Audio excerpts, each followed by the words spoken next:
Hello అండి. Welcome to Neela's food kitchen. ఈరోజు special ఏంటంటే పక్కా గుంటూరు స్టైల్ గోంగూర పచ్చడి ఎలా చేయాలో చేసి చూపించబోతున్నాను. ఒక్కసారి పద్ధతిలో ట్రై చేయండి.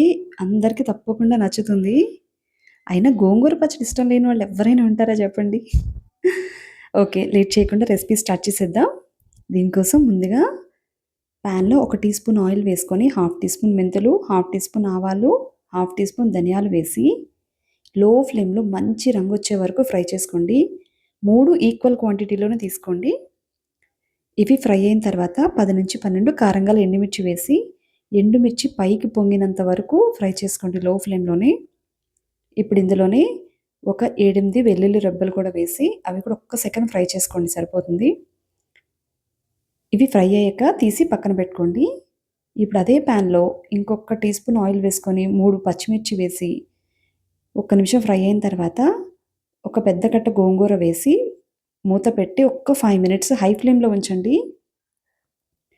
చూడండి హై ఫ్లేమ్‌లో పెట్టడం వల్ల ఎంత వాటర్ వచ్చిందో గోంగూర నుంచి.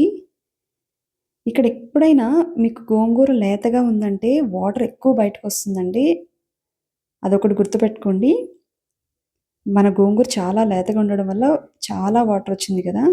ఇప్పుడు ఇది హై ఫ్లేమ్‌లోనే 4, 5 మినిట్స్ వరకు అలానే కలుపుతూ ఉండండి.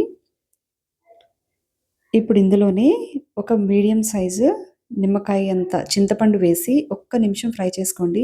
చూడండి మన గోంగూర నుంచి వాటర్ అంతా పోయి ఇలా థిక్‌గా అయింది కదా!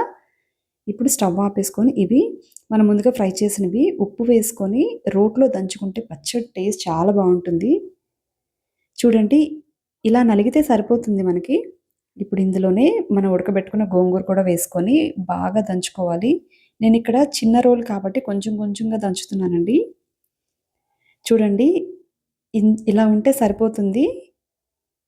అంతేనండి. తీసి పక్కన పెట్టుకుందాం. ఇప్పుడు పాన్‌లో ఆయిల్ వేసుకొని, ఆయిల్ కొంచెం ఎక్కువ వేసుకోండి తాలింపుకి. గోంగూర పచ్చడికి ఎప్పుడైనా ఆయిల్ ఎక్కువ ఉండాలండి. ఇందులో శనగపప్పు, మినపప్పు, ఆవాలు, జీలకర్ర, ఎండుమిర్చి వేసి బాగా ఫ్రై అయిన తర్వాత కరివేపాకు, ఇంగువ కూడా వేసుకొని బాగా ఫ్రై చేసుకోండి.